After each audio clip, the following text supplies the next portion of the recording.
ఈ రకంగా వైభవంగా రాముల వారి యొక్క మందిర నిర్మాణం జరిగింది. మీరు అందరూ కూడా సకుటుంబంగా ఇప్పటికి కూడా రోజు 1,50,000 మంది దర్శనం చేసుకుంటున్నారు. 1,50,000 మంది. తిరుపతిలో ఎక్కి తక్కి ఎంత దర్శనం చేయించినా 75-80 వేల మంది కంటే రోజులో చేయించలేరు.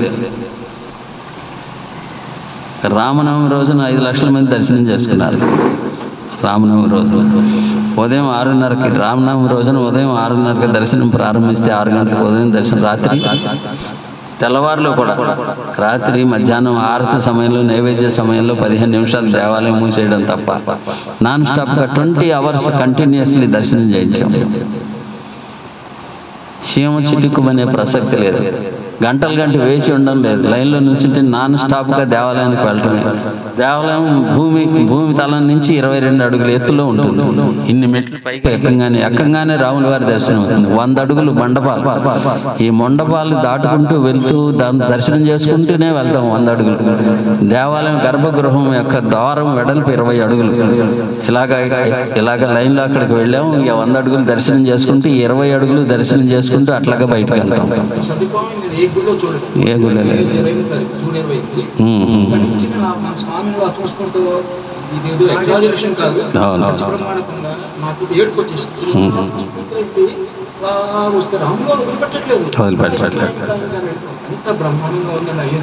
ప్రతిష్ట, యంత్రము, యంత్ర ప్రతిష్ట, విగ్రహ ప్రతిష్ట చేసిన తర్వాత ఆ విగ్రహం యొక్క శక్తి, ఈ విగ్రహాన్ని చెక్కిన శిల్పి, నేను చెక్కినటువంటి రాముల వారికి ప్రతిష్ట తర్వాత రాముల వారికి సంబంధం లేదన్నది.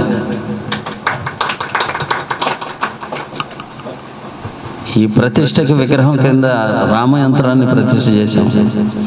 ఈ రామయంత్రం ఆంధ్రప్రదేశ్ నుంచి వెళ్ళింది. 10 సంవత్సరాల పాటు రామనామ జపాన్ని కోట్లలో జపం చేసి దారబోసినటువంటి యంత్రం అన్నదానం చిదంబర శాస్త్రి గారిని ఒంగోలులో ఉంటారు, ఆయన చీరాల్లో ఉంటారు.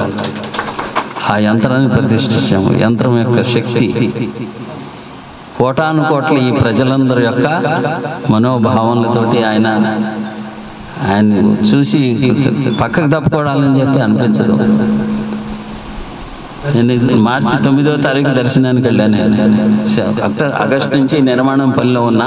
వీళ్ళందరి దర్శనాలు ఇవన్నీ అయిన తర్వాత నేను ఢిల్లీ తిరిగి వచ్చేటప్పుడు మార్చి 9 దర్శనానికి వెళ్ళాను.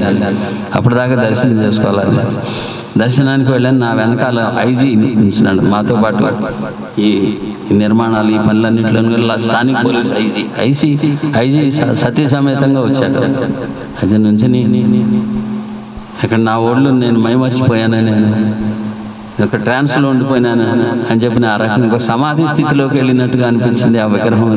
ఇక్కడ ఇంతటి పాజిటివ్ రియాక్షన్ అనేటువంటిది ఉంది అని చెప్పని ఆవిడైతే అసలు అర్ధనిమితమైతే అట్లా ఊగిపోతుంది భార్య. అంత తన్మయత్వాన్ని చెందేటువంటి విధమైనటువంటి పద్ధతిలో చిన్నప్పుడు మా ఇంట్లో రాముల వారి భజన పొద్దున్నే పాచిపని చేసుకుంటూ మేలుకొలుపులాగా పాడుతుంటారు కదా. మా అమ్మమ్మ వాళ్ళు ఒక కీర్తన పాడేవాళ్ళు అనమాట. ముద్దు మోము చూసి మునులంతా మోహించిరి. అలా ఉన్నాడు ఆయన.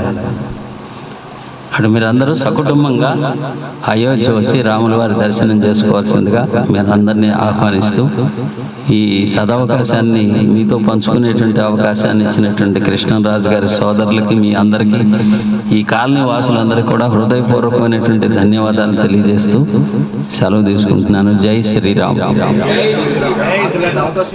చాలా సంతోషం. మేము వెళ్ళినప్పుడు